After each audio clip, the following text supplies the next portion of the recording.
Senhor Jesus Cristo continue sobre cada um de nós.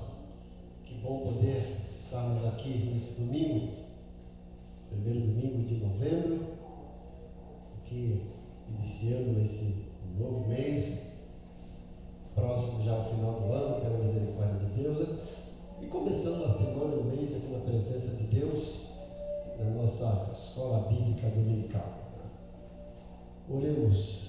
Pai querido, como é bom poder estar na tua casa, louvando o teu nome, engrandecendo a tua pessoa, porque o Senhor merece. Somos gratos pela tua bondade, pela tua compaixão, misericórdia e amor que nunca nos abandona. Somos gratos por essa igreja que o Senhor implantou aqui, onde podemos vir, desfrutar da comunhão, cultuar e aprender a tua palavra. E especificamente temos visto isso, presenciado isso, participado da escola bíblica dominical, enriquecendo as nossas mentes e corações através desses estudos que a tua igreja tem proporcionado para cada um de nós. Viva nessa manhã com o teu Santo Espírito, inunde nossas vidas, nossos corações, abra nossa mente, nosso entendimento, para que possamos entender com clareza isso que vamos aprender, que o teu Santo Espírito nos direcione, nos estimule e nos desafie a colocar em prática tudo aquilo que temos aprendido. Como fazemos todos os domingos, apresentamos os nomes que estão nessa caixa. São pessoas que precisamos ver convertidos. E a nossa oração é que o teu Santo Espírito encha, ilumine, impulsione os teus servos que estão mais próximos para que levem um testemunho de vida. E que, a partir disso, o teu Santo Espírito trabalhe nas mentes, corações, convencendo essas pessoas a se converterem e que procure uma igreja mais próxima da tua palavra para te servir. Oramos também pelo culto da noite, onde celebraremos a tua ceia, pedindo também a presença do teu Santo Espírito. Traz o teu povo para vir te adorar. Nós oramos agradecidos em nome de Jesus. Amém.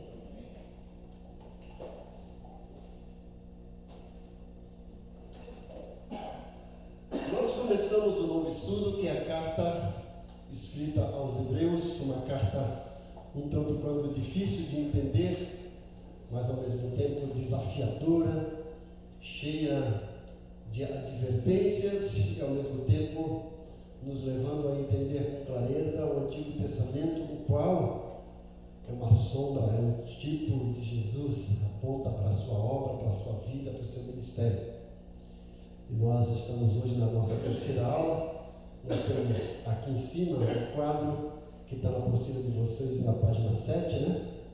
Através desse quadro é interessante a gente entender a Epístola de Hebreus. Através desse gráfico, desse quadro, nós temos uma visão, né, fantástica ali do livro da Carta aos Hebreus. E se nós lermos essa carta a partir desse quadro, vamos ter uma compreensão melhor, né?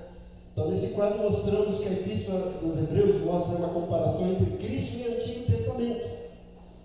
Cristo é o cumprimento das profecias messiânicas do Antigo Testamento. Então, nós temos dois grandes blocos que estão nessa coluna de cima, ó. Cristo, o perfeito sumo sacerdote. Se você vir embaixo, ele vai do capítulo 1 ao capítulo 9. E o segundo grande bloco é Cristo, o caminho perfeito. Ele é o perfeito sumo sacerdote e ele é o caminho perfeito. Nesse primeiro bloco nós temos 1, 2, 3, 4, 5, 6, 7, 8 divisões. A primeira divisão vai mostrar que Jesus é superior aos anjos. Aí vai mostrar a pessoa e a obra de Cristo. Na segunda divisão, Cristo é superior a Moisés. E vai mostrar a posição de Cristo, certo? E voltando aqui, ó, na primeira parte, Cristo é superior aos anjos, a pessoa e a obra de Cristo. Você vai ver que no capítulo 1, versículo 1 ao 14, ele criou o universo. Capítulo 2, do 1 ao 18, ele redimiu o homem. Por isso que ele é superior aos anjos. Os anjos não fizeram nada disso. Depois, no capítulo 3, mostramos que Cristo é superior a Moisés. Aí nós vemos a posição de Cristo. Ele edificou a igreja. Na terceira divisão, Cristo é superior ao descanso. O povo de Israel teve aquele descanso na terra prometida. Cristo é superior àquele que nos oferecem um descanso eterno. E aí nós temos a provisão de Cristo.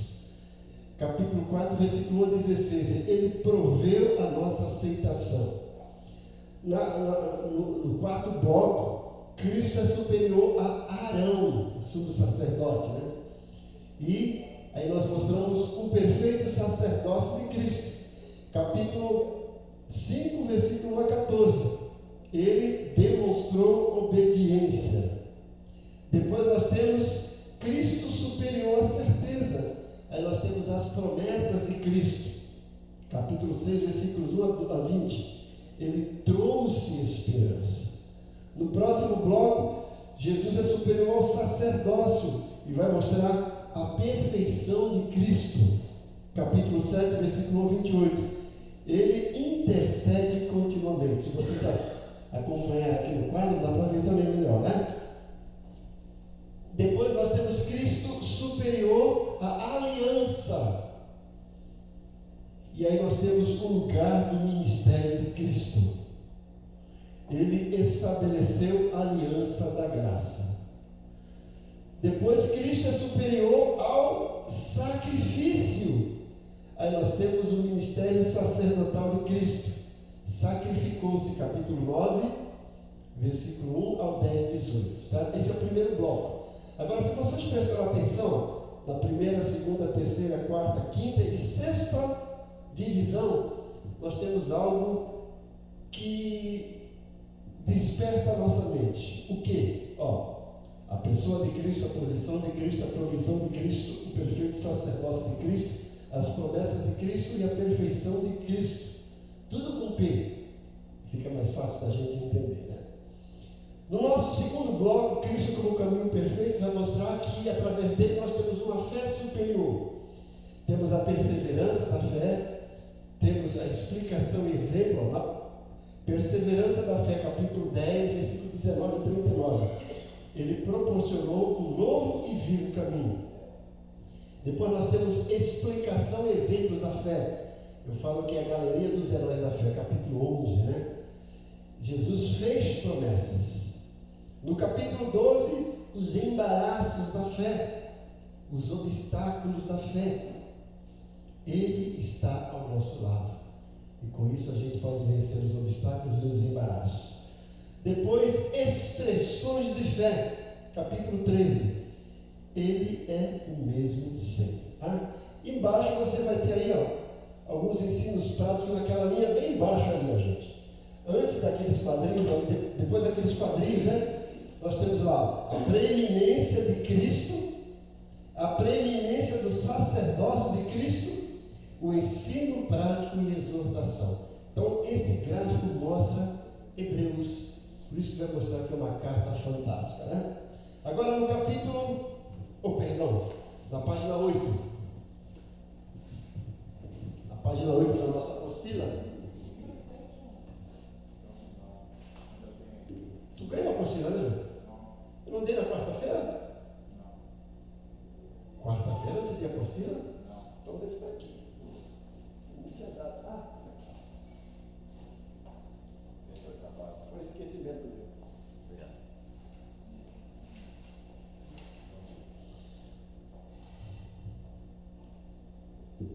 Então, na página 8, ideias principais e análise.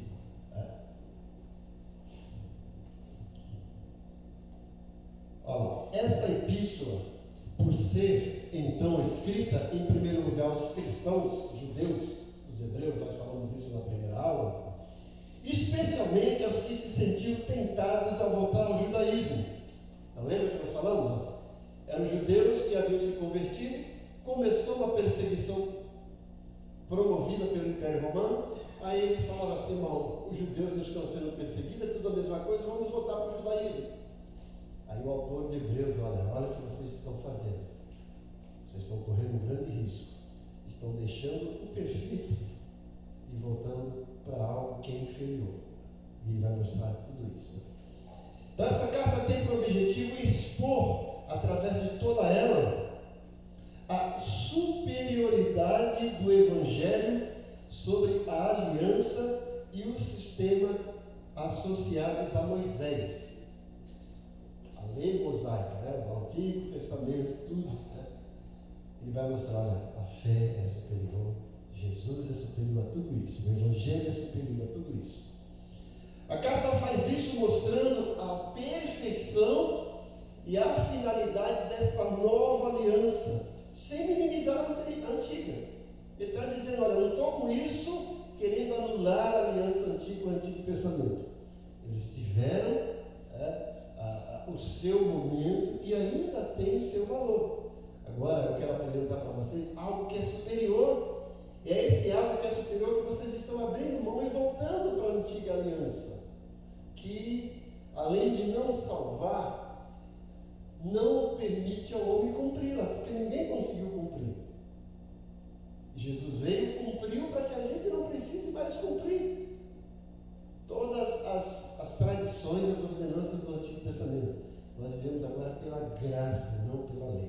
Paulo fala isso e Hebreus agora exemplifica isso, fazendo esse quadro comparativo do que era e do que é, certo? Em lugar de diminuir o judaísmo, a nova aliança o transfigura e reverencia, acabando finalmente por cumpri-lo. Portanto, a palavra-chave aqui é superior. Então vocês vão ver várias vezes essa expressão superior, maior, na carta aos Hebreus. Então essa palavra-chave superior ocorre 12 vezes. Está lá no versículo 4 do capítulo 1, capítulo 7, versículo 7, versículo 19, versículo 22, capítulo 8, versículo 6 aparece 2 vezes. Depois nós temos no capítulo 9, versículo 23, no 10, 34, no 11, 16, no 11, 35, no 11, 40 e no 12, 24. Então, aparece aí 12 vezes essa palavra superior. E além da palavra superior, a ideia repete-se em todo o livro. Às vezes não aparece a palavra superior, aparece outra, né? Que dá essa ideia. Na primeira parte da epístola, o Senhor Jesus é superior aos anjos, capítulo 1, capítulo 2, superior a Moisés, capítulo 3, superior a Josué, capítulo 4, superior a Arão, capítulo 5 ao capítulo 7.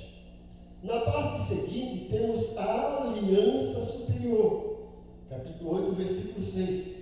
E essa aliança está baseada em promessas superiores, construindo um tabernáculo superior, purificado por um sacrifício superior, 9:23.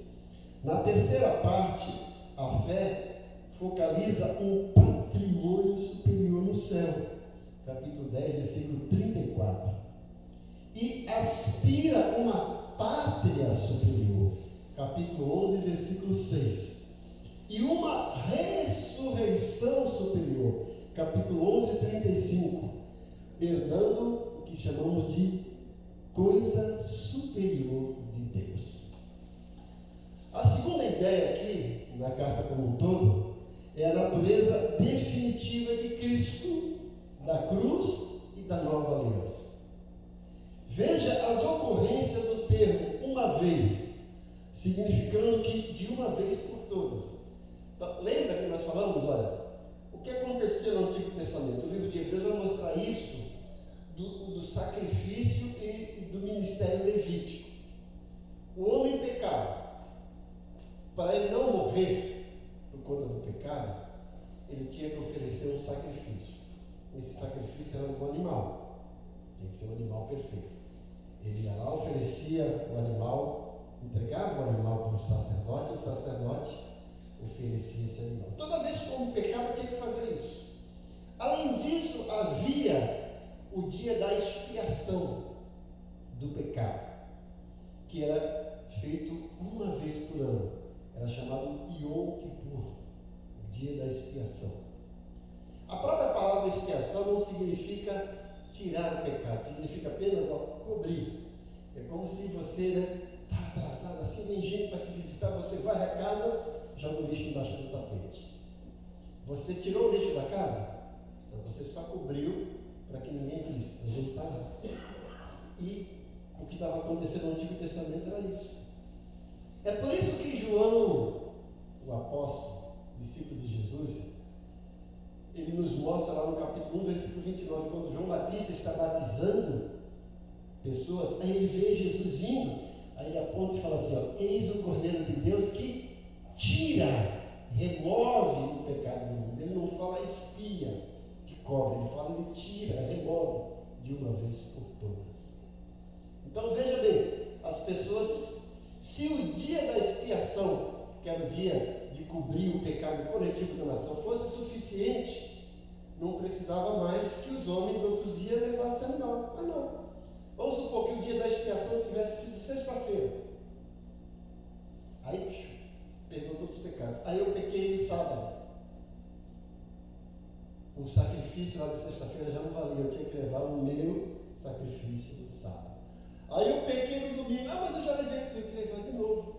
Então, isso que Hebreus fala lá eram várias vezes. Jesus fez uma única vez para sempre e não precisa mais. É isso que Hebreus está mostrando, né? Essa ideia aqui, de uma vez. Então nós temos essa expressão no capítulo 6, versículo 4, no capítulo 7, 27, no capítulo 9, versículo 12, 26, 28, no capítulo 10, versículo 2, no capítulo 10, versículo 10, no capítulo 12, 26 e no capítulo 12, 27. Outro aspecto proeminente da epístola é o fato de achar-se repleta de advertência solene. Observe o desafio repetido, portanto. Essa palavra, portanto, é uma conjunção conclusiva. Então, falou alguma coisa, então, portanto, está concluindo, certo? Vai aparecer bastante isso.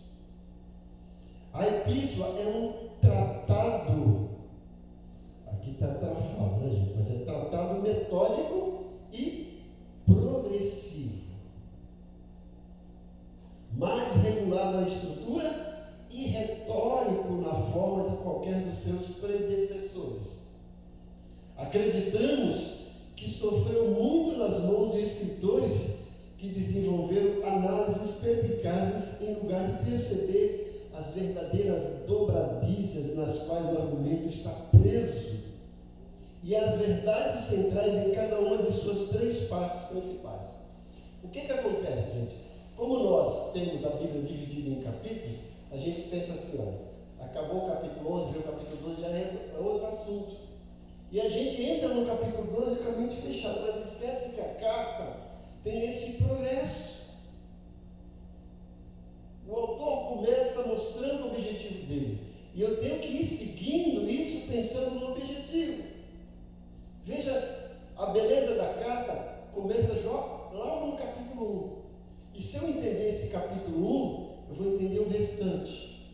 Veja o que diz o capítulo 1, versículo 1. Abra lá. Põe no quadro ali. É que esse quadro aqui está na Bíblia, Almeida Revista. Aí tem a arte, né? Almeida Revista e atualizada. Não tem Bíblia? Não tem, não. Tem não. O NVI também não tem, né? Então coloca aí. Dá para a gente entender assim também. Presta atenção de olha a beleza do início dessa carta. E ele vai mostrar qual é o objetivo dele. Ó, ele está escrevendo para o povo judeu que havia se convertido, estava no cristianismo, mas por causa da perseguição abandona o cristianismo e volta para o judaísmo. Aí ele começa assim, olha, havendo Deus antigamente falado muitas vezes e de muitas maneiras. Ele está dizendo, vocês não perceberam que lá no passado Deus falou muitas vezes e de muitas maneiras. Deus é amplo, certo? Deus tem essa metodologia vasta. Ele não tem só um jeito de falar. Ele é amplo. E continua, havendo Deus falado muitas vezes e de muitas maneiras aos pais, né? Aos nossos pais, pelos profetas. Gente, no Antigo Testamento, Deus começa a se revelar para o homem, através do homem mesmo. Ele começa primeiro com os patriarcas, que é uma espécie de sacerdote do lar. Ele começa lá com Abraão, vai indo, aí chega com Moisés, institui a lei, Quando eles entram na terra prometida, Deus institui os sacerdotes que vão cuidar do povo no sentido de interceder a Deus e trazer a lei. Mas aparece também a figura dos juízes, que são aqueles homens que Deus usa para libertar o povo do jugo das outras nações quando o povo peca. E aí aparece no finalzinho do livro de Juízes um camarada diferenciado que assumiu 3 funções. Esse camarada chamava-se Samuel. Ele era ao mesmo tempo sacerdote, ele foi juiz e também foi profeta. Deus começa a partir de Samuel usar a figura do profeta para falar com o povo. E Samuel também institui no povo de Israel um novo personagem de Deus, o rei. E a partir de Samuel, a gente vai ver depois Crônicas e o livro de Reis, esses 3 personagens trabalhando em conjunto, cada um a sua função. É como se fosse, como a gente tem aqui no Brasil, nós temos 3 poderes, né? Tem a praça dos 3 poderes: o legislativo, o executivo e o judiciário. Que era assim. Então nós tínhamos agora, a partir de Samuel, o rei, que foi instituído, que estava aqui na terra a serviço de Deus para trazer a lei e para orientar o povo nos sentidos da economia, da política, certo? E zelando para que as leis de Deus fossem obedecidas. Mas também aparece a figura do sacerdote. O rei não podia fazer o papel de sacerdote, e nenhum sacerdote fazia o papel do rei. O sacerdote era aquele que continuava com aquela questão das cerimônias, do sacrifício, das festas. Só o sacerdote que fazia isso. Ele intercedia a Deus em nome do povo. E aparece o terceiro personagem, que são os profetas. Deus começa a usar agora o profeta para divertir pessoas, até rei mesmo, para divertir o povo de Israel e as demais nações. E também esses profetas falando do futuro: olha, vai vir uma nova aliança, vai vir o Messias, ele vem de uma virgem, olha, ele vai nascer em Belém. E começa a falar. Então Deus começa agora a usar esses 3 personagens, que começam a partir de Samuel. E Jesus tem em si esses 3 personagens aglobados. Olha o livro de Deus fala: olha, precisava de 3 para fazer isso, e um não podia assumir a função do outro. Vocês lembram que Saul foi oferecer sacrifício? E Samuel falou: você não foi chamado para isso. Não é para oferecer sacrifício. Isso pertence ao sacerdote. Deus está tirando o teu reino. Tu está desobedecendo, já não é a primeira vez, certo? Jesus, ao mesmo tempo, ele foi rei, sacerdote e profeta. Englobou em si essas 3 funções. Por isso que ele é superior a ser 3 ele mesmo. Ele pode ser rei ao mesmo tempo, ele pode ser sacerdote ao mesmo tempo, ele pode ser profeta ao mesmo tempo. Ele incorpora essas 3 funções. Então, quando a gente pensa em sacerdote, rei e profeta, olha lá, o rei dirige o povo com as leis de Deus. O sacerdote ouve do povo e fala para Deus. O profeta ouve de Deus e fala para o povo. Jesus engloba tudo isso de uma maneira fantástica. O livro de Hebreus mostra essa beleza de Jesus, né? Então, acreditamos que sofreu muito nas mãos de escritores que desenvolveram análise perspicazes em lugar de perceber as verdadeiras dobradiças nas quais o argumento está preso e as verdades centrais em cada uma de suas 3 partes principais. O texto de 10 e 19 marca claramente uma interrupção. Mas voltando lá para o que a gente estava falando, né, Bia, né? Eu até interrompi. Havendo Deus outrora falado, né? Capítulo 1, versículo 1, para a gente entender aquele segmento que eu estava passando para vocês, aquela ideia. Havendo Deus antigamente falado muitas vezes e de muitas maneiras aos pais pelos profetas, ele fala: nesses últimos dias, quando a carta foi escrita, falou-nos através do Filho. Lembra que eu falei aqui? É como se fosse o dono de uma empresa. Manda os seus representantes para reuniões, tal. Chega uma hora que ele fala assim: agora vai o meu filho. Quem tem mais peso, mais importância? Os representantes ou o filho? Deus, eu estou falando, ele mandou o filho. E não foi simplesmente um filho querido, paparicado. Esse filho tinha credenciais, tinha qualificações. Olha o que ele diz: nos falou pelo filho, 2b, a quem constituiu herdeiro de tudo. Hebreus está dizendo, ele não é simplesmente o filhinho de papai. Ele é o Filho de Deus e que é herdeiro de tudo que Deus tem. E outra coisa, e também por quem fez o mundo. Olha o que o escritor está dizendo. Olha, Deus falou. Quem era Deus? O dono de tudo. O que fez? Deus fez tudo, fez o mundo. E agora ele está falando através do seu Filho, que é herdeiro de tudo que Deus tem. Certo? E também ele fez o mundo.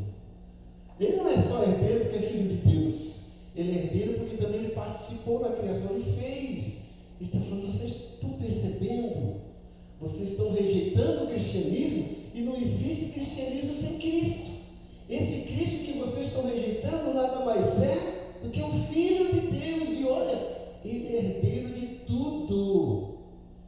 E ele fez o mundo com o Pai. Agora veja o versículo 3.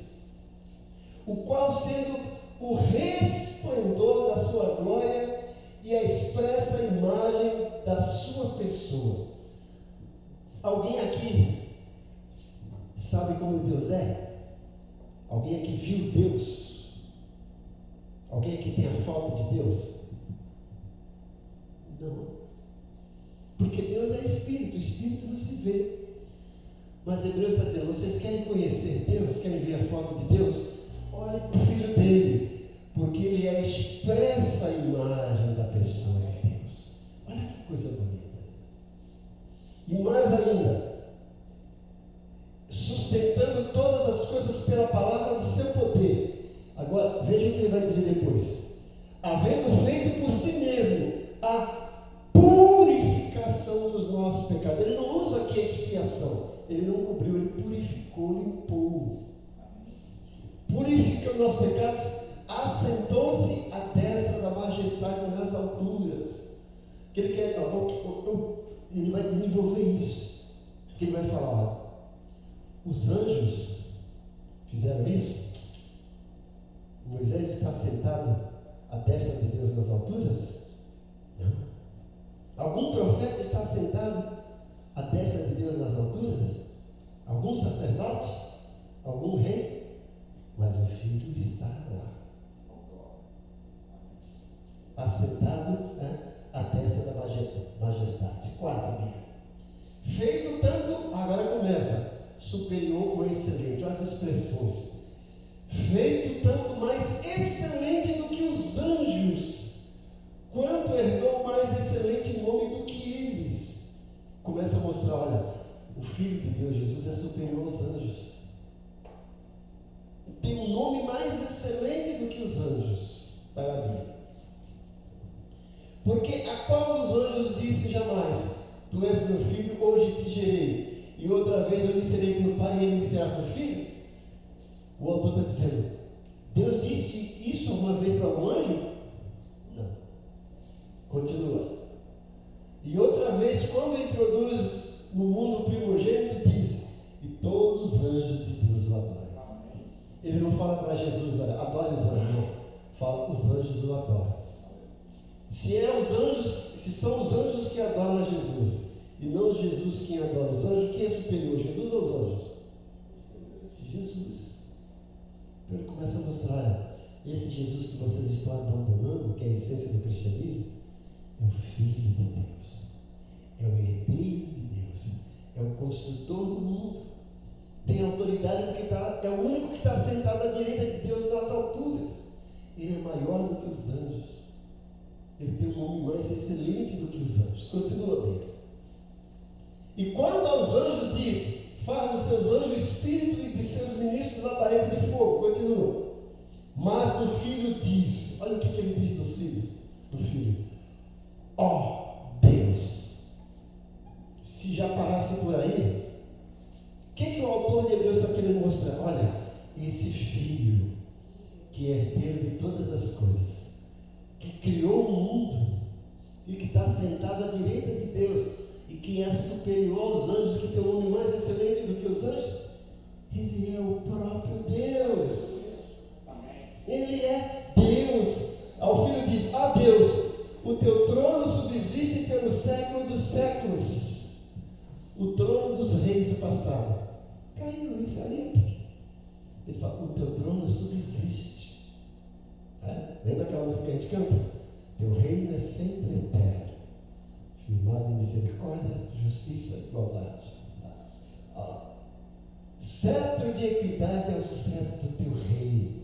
Ou seja, o rei que reina com justiça. Não os reis picaretas. Continua bem. Amaste a justiça, odiaste a iniquidade. Por isso Deus, o teu Deus, te ungiu com óleo de alegria mais do que a teus companheiros. O sacerdote era ungido com óleo. O óleo de Deus lá, Jesus foi um óleo de alegria a mais do que todos eles. Continua. E tu, Senhor, no princípio fundaste a terra, e os céus são obras de tuas mãos. Vai lá. Eles perecerão, mas tu permanecerás, e todos eles como roupa envelhecerão, e como manto os enrolarás e serão mudados, mas tu és o mesmo, e os teus anos não acabarão. Olha, eternidade. Continua. E a qual dos anjos disse jamais: assenta-te à minha destra, até que ponha os inimigos por escabelo dos teus pés. Ele está dizendo, ele falou isso, Deus falou isso para algum dos anjos? Não. Continua. Não são porventura todos eles espíritos ministradores enviados para servir a favor daqueles que hão de herdar a salvação? Agora pensa nisso, olha quem são os anjos. São espíritos ministradores. Não tem corpo, são espíritos ministradores. A favor de quem? Daqueles que hão de herdar a salvação. Quem são esses que vão herdar a salvação? Nós. Você vê? Nessa linha, os anjos são até inferiores a nós. Eles estão a serviço de Deus a nosso favor. O Hebreus está dizendo, lembre-se disso. Anjo não é superior ao Filho de Deus. Não é superior nem aos filhos de Deus aqui. Porque eles estão aqui ao nosso serviço. Acabou? 14. Não são, porventura, todos eles espíritos ministradores enviados para servir a favor daqueles que hão de herdar a salvação. Gente, esse capítulo 1 aí, é essa abertura fantástica para a gente entender o livro de Hebreus. Aí na página 9, o texto de 10, 19, coloca lá bem, 10, 19. Marca claramente uma interrupção. Até esse ponto, o tratado é quase inteiramente doutrinário, enquanto que daí para frente ele é quase inteiramente exortativo. Primeiro ele doutrina, mostra, agora ele exorta. Vocês já aprenderam, não tem como, não tem por que continuar errando, né? Qualquer leitor cuidadoso irá notar também nos capítulos 1 a 7 a ênfase sobre a pessoa de Cristo. Nos capítulos 8 até 18, ela se acha sobre a obra intercessora de Cristo. E a partir de 10 e 19 até o final da epístola, concentra-se na fé como a verdadeira resposta à pessoa e obra de Cristo. Então, olha, o centro de Hebreus é a pessoa de Cristo, é a obra de Cristo e é a fé na obra de Cristo. Por quê? Lá no Antigo Testamento não era Cristo, eram homens, não era fé, era lei. Agora Deus está dizendo, Deus está trabalhando com o povo de uma forma superior. Ele está mostrando a pessoa de Cristo E que essa pessoa, por ter todos esses predicados, todas essas qualificações, tem uma obra fantástica, maravilhosa. E através dessa pessoa e dessa obra, nós temos que praticar e exercer a nossa fé. Não é uma fé cega, é uma fé consciente na pessoa e na obra de Jesus. Coisa linda, gente. Sabe por quê? Porque muita gente no Antigo Testamento fez coisa boa, mas quando a gente olha para a pessoa, olha as falhas. Davi, que a Bíblia fala que foi um homem segundo o coração dele, pecou, falhou. Agora Jesus jamais pecou, jamais falhou. Então ele tem o exemplo da sua pessoa, da sua integridade como pessoa e da sua obra. Eu já vi muita gente dizer isso, já vi e já ouvi. Faço o que eu mando, mas não faço o que eu faço. Jesus podia dizer, faço o que eu mando, porque eu faço. Aí sim é a diferença, né? Vamos lá para 10:19. Olha que coisa bonita, 10:19.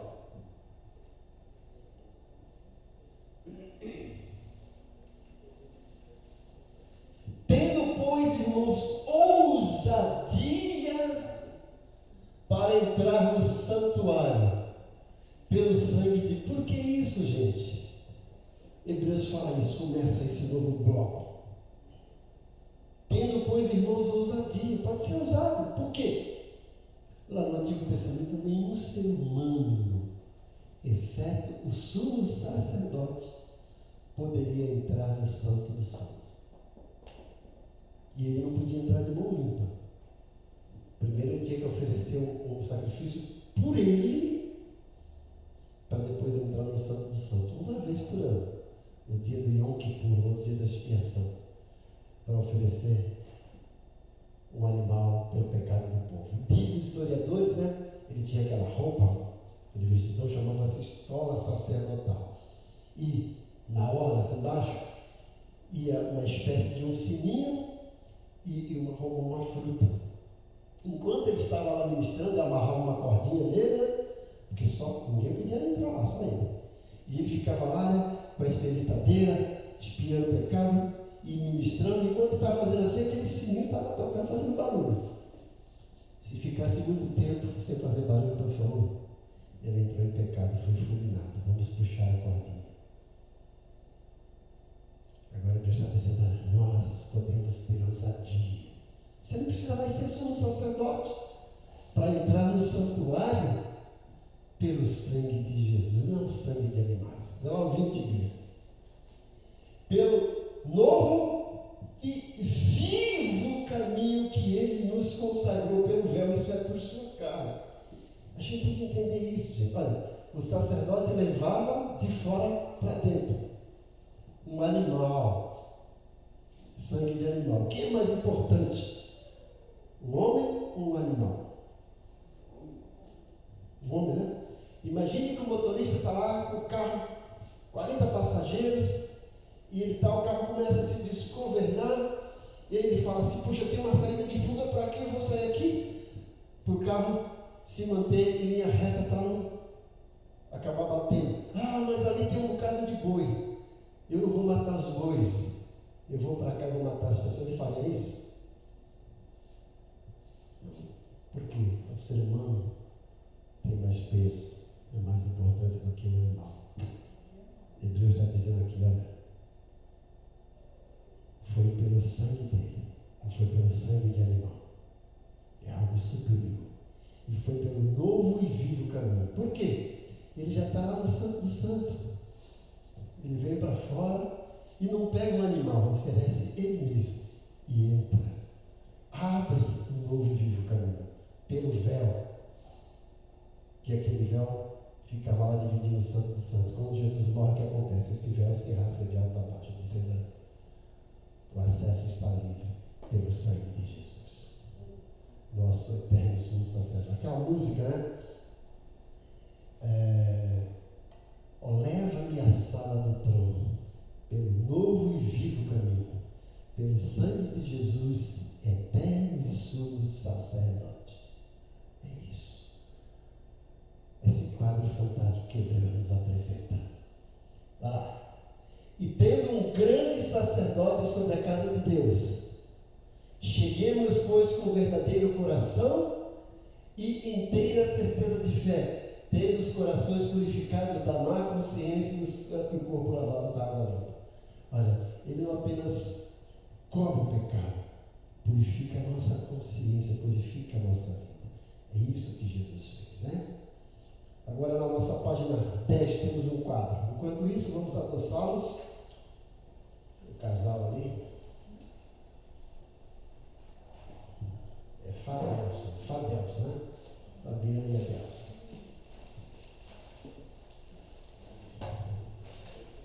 Na página 10, gente, nós temos esse quadro agora, a pessoa e a obra de Cristo. A pessoa e a obra de Cristo.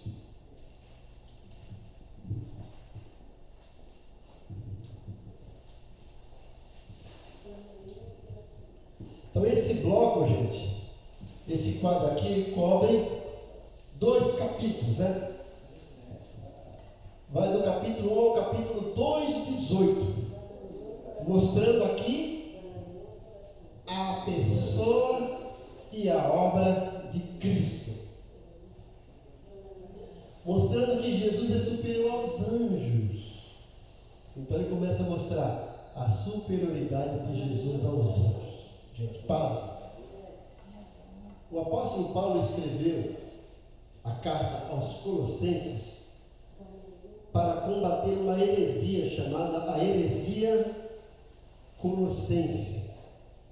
O que era isso? Era um sincretismo, uma mistura de judaísmo, gnosticismo, filosofia e cristianismo, que estava surgindo lá no Colosso. E Paulo começa a mostrar que para combater isso, ele vai falar sobre a pessoa de Jesus. E também o que estava acontecendo lá em Colossos, pessoas querendo cultuar a anjos. E Paulo fala, não façam isso. Não sei se vocês acompanharam aqui na cidade de Santos, acho que foi 2018, um pouco antes, foi até antes. Surgiu aí um camarada, né, dizendo que era apóstolo, que fosse como a 4ª pessoa da Trindade, né, gente? O Espírito Santo escolheu ele para vir aqui e ungir novos apóstolos. E começou a falar sobre anjos, né? Aí virou uma febre as pessoas querendo adorar anjos. Teve um ministério aqui em Santos que montou um cenáculo na sala para adorar anjos. As pessoas iam lá, diziam que viam anjos, né? Eu vi os anjos batendo as asas, vi o vento da coisa dos anjos. Tinha uma música que quando entrava na igreja, a igreja entrava em histeria, né? Tem anjo voando nesse lugar, no meio do povo, em cima do altar. Aquela febre. Aí Paulo chega lá. Não faça isso, gente. Lembra que Hebreus fala? Os anjos estão aqui para nos servir, não é para a gente servir ele. O apóstolo João, quando estava na ilha de Patmos, que recebeu a revelação do Apocalipse, um anjo chega para ele, João vai se prostrar, o anjo, opa, levanta aí. Não faça isso. Eu sou o teu conservo. Adore o Cordeiro que esteve morto, mas está vivo para sempre. É isso. Então, abram lá, gente, Colossenses, Colossenses 1, 15 e depois o 2, 9. Eu acho que também 1, 18. Volta o 14 para a gente entender. Volta o 13. Olha lá. Está falando sobre Jesus. O que ele fez? Ó? O qual nos tirou da potestade das trevas e nos transportou para o reino do Filho do seu amor. Em quem temos a redenção pelo seu sangue, a saber, a remissão do pecado. Agora veja o 15. O qual é a imagem do Deus invisível, o primogênito de toda a criação. Primogênito, primeiro e único. Jesus é a imagem do Deus. Deus é invisível, ninguém consegue vê-lo, mas ele é a imagem desse Deus invisível. Agora veja o 2,9. Ainda. Porque nele, em Jesus, habita corporalmente toda a plenitude da divindade. Paulo está dizendo, em Jesus habita no corpo dele tudo que é Deus, está nele. Veja seu 2,18 aqui, Bia.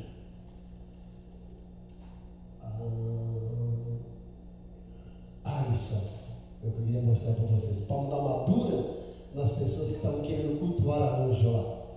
Ninguém vos domine a seu bel prazer com pretexto de humildade e culto dos anjos, envolvendo-se em coisas que não viu, estando debalde inchado na sua carnal compreensão. Culto a anjos, proibido. Não devemos prestar culto a anjos, parece culto a Deus. Isso sim, né? Voltando para a nossa apostila na página 10, veja lá. Nós temos aqui duas divisões e entre essas duas divisões nós temos uma espécie de dobradiça, que é uma advertência, né? Começa no capítulo 1, versículo 1 ao capítulo 1, versículo 14. Quem é Cristo? O autor vai mostrar a sua natureza divina.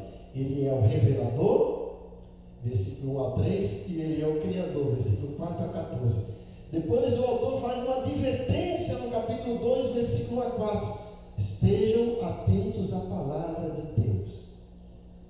E agora no segundo bloco, primeiro, quem é Cristo, sua natureza divina. O segundo, o que Cristo fez, sua natureza humana. Ele era Deus, mas ao mesmo tempo homem. Natureza divina, natureza humana. E nessa questão da sua natureza humana, a encarnação, a glorificação e a redenção. Nesse primeiro bloco aqui, gente, quem é Cristo? A primeira criação, a sua obra fora do mundo, ele é filho de Deus, somos seus servos.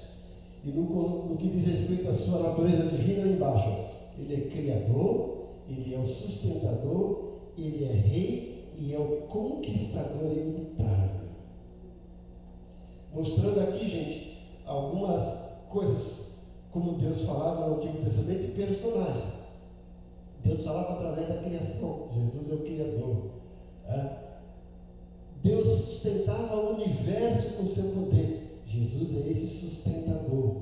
Ele é rei e ele é também um conquistador imutável. Quando as pessoas lembravam disso, lembravam do rei e do juiz. Jesus era rei, juiz imutável. No segundo bloco, aqui lá do seu lado direito, o que Cristo fez, sua natureza humana, lá a primeira criação, aqui a segunda criação, sua obra no mundo, ele como filho do homem e também é o nosso servo.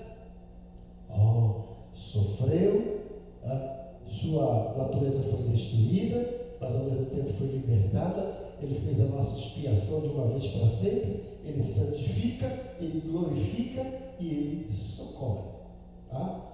Então, a partir da aula que vem, nós vamos mostrar passo a passo esse quadro aqui.